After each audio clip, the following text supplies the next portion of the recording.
Gold trusted gold buyers మీరు తాకట్టు పెట్టిన బంగారాన్ని విడిపించి ఈ రోజు ఉన్న మార్కెట్ ధరకు కొనబడును.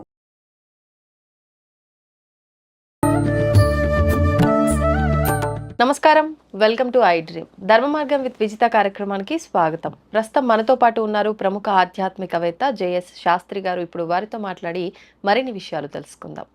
నమస్కారం అండి. నమస్కారం. మామూలుగా మనం ఇంతకుముందు ఒక టాపిక్ చేస్తున్నప్పుడు మీరు పంచమహాలక్ష్ములు అని చెప్పి అన్నారు.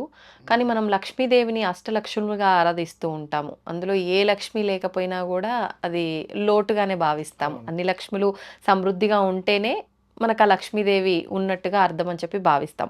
కానీ మీరేంటండి అష్టలక్ష్ములు అయితే పంచమహాలక్ష్ములు అన్నారు? ఎందుకన్నారు? నిజంగా పంచమహాలక్ష్ములు సపరేట్గా ఏమైనా ఉన్నారా? అంటే లక్ష్మీ స్వరూపాలుగా భావించవచ్చా? అసలు ఏంటి అర్థం? శ్రీ గురుభ్యో నమ. శ్రీ మహాగణాధిపతే నమ. శ్రీ మహాసరస్వత్యై నమ. హరి ఓం. శ్రీమాత్రే నమ. మనకు అష్టైశ్వర్యాలు, అష్టలక్ష్మి అనే పేర్లు ఎక్కువ వింటూ ఉంటాం. అవునండి.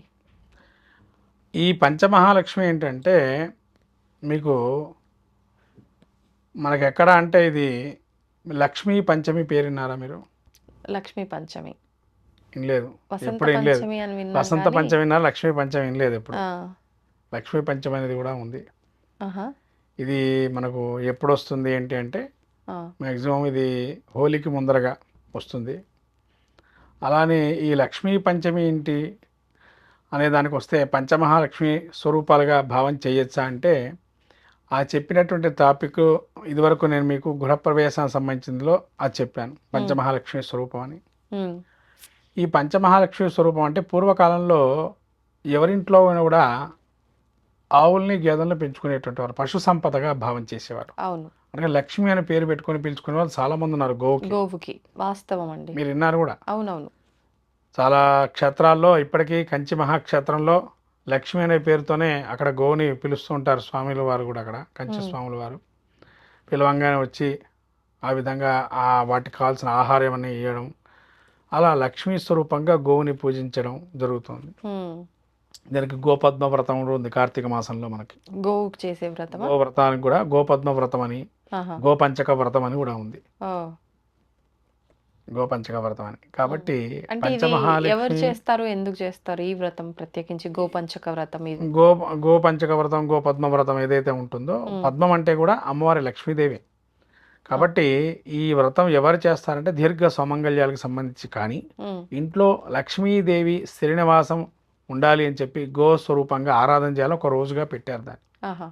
గోవుని ఆరాధన ఎప్పుడు చేయాలి అని అంటే గృహప్రవేశం ఇంట్లో అయితేనే అప్పుడు చేస్తాం.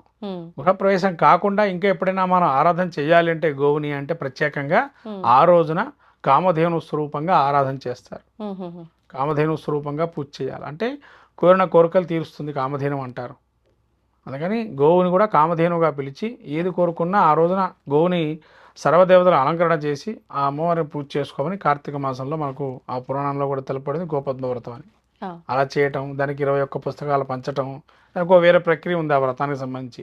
మళ్ళీ దానికి గోవుని ప్రత్యక్షంగా తెచ్చుకొని రావటము, దాన్ని మళ్ళీ కొని మళ్ళీ మనం పూజ చేసి దానంగా ఇవ్వచ్చు, గోదానం కూడా ఆ టైంలో. అలా రకరకాల మనం పుస్తకాల రూపంలో చేయొచ్చు. లేదైనా ఒక చిన్న ఇప్పుడు మనకు ప్రతిమలు దొరుకుతున్నాయి కదమ్మా బయట, వెండి ప్రతిమలు కానీ లేదా మనకు బ్రాస్లో కానీ దొరుకుతుంది. అలా ప్రతిమలు కూడా పూజ చేసుకొని ఇవ్వచ్చు. కొంతమంది ఏంటంటే దానా ఇస్తారు అమ్మవారికి. ఆ రోజు ఈ గోశాలకు వెళ్ళేసి అక్కడ పూజ చేసి గ్రాసం ఉంటుంది, సంవత్సర గ్రాసం, వాటికి సంవత్సరం కానీ 2 నెలలు కానీ ఒక రోజుకి కానీ అలా గ్రాసం ఇచ్చినా కూడా పితృదేవత తృప్తి కలుగుతుందని గోవుకి ఆరాధన వల్ల. అలా లక్ష్మీదేవి కూడా మనకు కలుగుతుందని. పంచమహాలక్ష్మిలో గోవు యొక్క స్వరూపం ఇది. అందుకని గోవుని పంచమహాలక్ష్మిలో ప్రథమంగా చెప్పబడింది. తర్వాత ద్వారబంధనం, ద్వారబంధనంలో కూడా లక్ష్మీదేవి ఉంటుందని చెప్పబడింది. మనం ద్వారాలు పెట్టుకుంటున్నాం కానీ దానికి ప్రక్రియ వేరే ఉంటుంది. అంటే ద్వారంలో కూడా బంగారము, వెండి, రాగి, ఇత్తడి, తర్వాత ఈ లోహాలు ఏవైతే ఉన్నాయో వాడుకునేటువంటి లోహాలన్నీ కూడా దాని కింద వేయాలి. నవధాన్యాలు వేయాలి. తర్వాత రత్నాలు, మనకు దొరికే రత్నాలు ఏవైతే ఉంటాయో నవరత్నాలతో పాటు ఇంకా అనేక ఉపరత్నాలు ఉన్నాయి. ఆ రత్నాలన్నీ కూడా పొదిగింపి గృహబంధనం అంటే గృహలక్ష్మి స్వరూపంగా పూజ చేస్తాం. అందుకనే ఎప్పుడు కూడా ఇంటికి ద్వారం ఏదైతే ఉంటుందో ఆ ద్వారానికి ఎప్పుడు కూడా అలుకుతూ ఉండాలి. అలికి దాన్ని శుభ్రంగా లక్ష్మీదేవి స్వరూపంగా పూజ చేస్తే నిత్య కళతో ఉంటుంది అమ్మవారు. అందుకని త్వరితగతిన మనకి ఏదైనా ఇంట్లోకి లక్ష్మీదేవి ప్రాప్తి కలుగుతుంది. అది గృహలక్ష్మి స్వరూపంగా మనం చెప్పబడుతుంది. గడప దేవత అని, గడప లక్ష్మి అని అంట.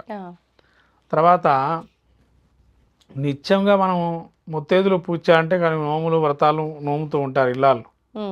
అలా కాకుండా నిత్యము కూడా ఒక ముత్తైదుకి మనం ఆరాధన చేస్తే లక్ష్మీ స్వరూపంగా కానీ, పార్వతీ స్వరూపం కావచ్చు, సరస్వతి స్వరూపంగా అనుకోవచ్చు. అలా అమ్మవారు నిండుతనం. అమ్మవారికి ఏమేం చేస్తాము? లలితా సహస్రంలో ఏం చెప్పబడింది? సౌభాగ్యాలన్నీ అమ్మవారే కదా. అందుకని అమ్మవారికి ప్రీతికరంగా ఏది చేసినా కూడా ముత్తైదు పూజ చేయడం కూడా లక్ష్మీ స్వరూపంగా పూజ చేయటం. తర్వాత బాలికా స్వరూపంలో పూజ చేసే ప్రక్రియ ఒకటి ఉంటుంది.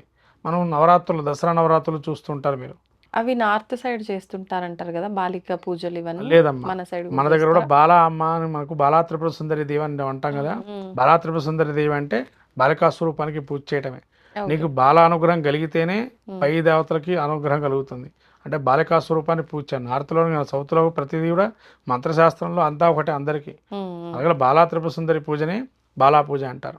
అలా చేయటం పంచమహాలక్ష్మి స్వరూపాల్లో ఒకటి. అంటే నిత్యం కూడా ఇంట్లో ఈ యొక్క ఆరాధనలు జరుగుతూ ఉండాలి. ఇవే పంచమహాలక్ష్మి స్వరూపాలు. ఇంకా తులసి మహాలక్ష్మి, నిత్యము మన ఇంట్లో తులసి కోట ఉండి తులసికి పూజ చేయటం కూడా మహాలక్ష్మి స్వరూపంగా. ఎక్కడ తులసి ఉంటుందో ఆ ఇంట్లో విష్ణు స్థిర నివాసమై ఉంటాడు. అందుకని లక్ష్మీదేవి కలుగుతుంది. ఇవి కాకుండా పంచమహాలక్ష్మి క్షేత్రం ఉంది, మీకు తెలుసో తెలీదు. ఏకకాలంలో 5 లక్ష్మిని ఒకటేసారి దర్శనం చేసుకోవచ్చు. ఎక్కడ? మనకు కర్ణాటక రాష్ట్రం నాగమంగళలో ఉంది. ఇది సౌమ్యనాథ స్వామి టెంపుల్ అని, చాలా అద్భుతమైన టెంపుల్ ఇది. చాలా వరకు తెలియదు. ఇక్కడ ఏంటంటే పసుపుతో పూజ చేస్తారు అక్కడ సర్పరాజుకి. అక్కడ చాలా తక్కువ అమౌంట్, టికెట్ కూడా చాలా తక్కువ ఉండేది. ఇది వరకు 54 రోజులు పూజ చేస్తే కరెక్ట్ నెంబరు మనకు ఉత్తరం రాసిస్తే కనుక మనకి ఇంటికి పంపిస్తారు ప్రసాదాన్ని. 54 రోజులు పూజ చేసి మనం ఒక కోరిక మన పేరు మనం ఆ గుడికి వెళ్ళి దర్శనం చేసుకున్నప్పుడు వాళ్ళు చెబుతారు మీ కోరిక ఏంటంటే ఒక కాగితం ఇస్తారు. ఆ కాగితంలో రాయాలి గోత్రం పేరు. ఆ కాగితంలో మీది ఏదైతే ఉంటుందో రాసుకొని వాళ్ళు తీసుకుంటారు. తీసుకున్నప్పుడు వాళ్ళు దాన్ని ఆరాధన చేసి మనకు పంపిస్తారు. పెళ్లి కాని వాళ్ళు కానీ, సంతానం లేనిటువంటి వారికి కానీ చాలా విధానంగా సంతానం కలిగింది, పెళ్లి కూడా కలిగి అక్కడ జరిగినాయి. అక్కడ దర్శనం చేసుకొని వచ్చిన తర్వాత 54 రోజుల తర్వాత. అట్లా ఈ పంచమహాలక్ష్మి క్షేత్రాలు అక్కడ ఏంటండి అంటే, సౌమ్యనాథ స్వామి పక్కనే అమ్మవారు లక్ష్మీదేవి ఉంటుంది. అదొక లక్ష్మీ స్వరూపము. ఇంకా విచిత్రం ఎక్కడ మీకు కనబడదు. అక్కడ మీకు మదన వేణుగోపాలుడు ఉంటాడు అక్కడే. అంటే సత్యభామ రుక్మిణి సమేతంగా ఉంటాడు. అదే ఒకటే స్వరూపంగా ఒక మండపంలోకి వెళ్తే అమ్మవారు కృష్ణుడు, కేశవుడు, రాముడు, విష్ణుమూర్తి, లక్ష్మీనారాయణ స్వరూపంగా ఒకటే స్వరూపంగా పంచమహాలక్ష్మి స్వరూపంగా చూస్తాం అక్కడ. అంటే కృష్ణుడు 20 భార్యలు ఏవైతే ఉన్నారో రుక్మిణి సత్యభామను చూస్తాం ఒకటేసారి. అక్కడ మహాలక్ష్మిని చూస్తాము. మళ్ళీ లక్ష్మీనారాయణ ప్రతిమ వేరే ఉంటుంది. లక్ష్మీనారాయణ స్వామిలో కూడా లక్ష్మిని చూస్తాము. తర్వాత మళ్ళీ సీతారాముల పరివారంలో సీతాదేవిని చూస్తాము. తర్వాత మళ్ళీ మనకు ఈ సౌమ్యనాథ స్వామి గుడికి వెళ్తే కనుక ఆ గుడిలో మీకు చూసినట్టయితే స్వామివారు అయితే నిత్యంగా అసలు కళ్యాణం మనకు కృష్ణుడు పోలిన అవతారం లాగా ఉంటాడు. అక్కడ స్వామి నిలువు ఎత్తుగా ఉంటాడు. అన్ని వజ్ర కిరీటాలతోని స్వామివారు మొత్తం రత్నాలతో పొదిగి ఉంటాడు. శరీరం అంతా కూడా తులసి మాల వేసుకొని స్వామివారికి అలంకరణ కానీ చాలా బాగుంటుంది. ఇలా పంచమహాలక్ష్మి క్షేత్రాల్లో ఈ క్షేత్రం. ఇక్కడ దగ్గర సుగ్రీవుడు గుడి ఉంటుంది. ఇక్కడ ఎక్కడ మీరు సుగ్రీవుడు గుడి చూడరు. సుగ్రీవుడు గుడి ఉంటుంది ఇక్కడ. సుగ్రీవుడు కొంతకాలం ఇక్కడ రాజ్యం చేశాడు. ఈ యొక్క రాజ్యంలో ఉన్నాడు. అంటే అడవిలకు వచ్చాడట. వచ్చినప్పుడు ఈ కిష్కింద కాండలో యుద్ధం జరిగేటప్పుడు ఇక్కడికి వచ్చి ఉన్నాడట సుగ్రీవుడు. కాబట్టి ఇది కిష్కింద కాండ కిందకే వస్తుంది. మనకు యుద్ధం వాళ్ళకి సుగ్రీవుడు జరిగినప్పుడు దాక్కోవడానికి వచ్చాడు ఇక్కడ సుగ్రీవుడు ఇక్కడ ఉన్నాడని చెప్పి.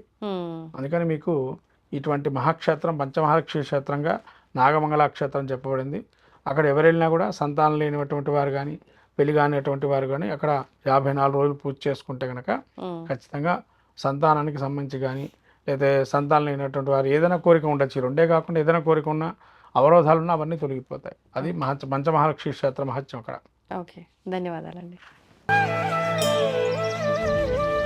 తవ్వండి, తవ్వుతూనే శివలింగం సరే దాన్ని అట్లా కప్పేసేయండి, చూపించదండి. మూర్తి పూజ కాదు, సాక్షాత్ బ్రజేంద్ర నందన భగవాన్ ఉన్నారు మూర్తులు. ఏమీ ఆశించకుండా ఆరాధించే వాళ్ళు కూడా ఉన్నారా ప్రభుజీ? నిజమైన భక్తి అంటే మనకు తెలియదు కాబట్టి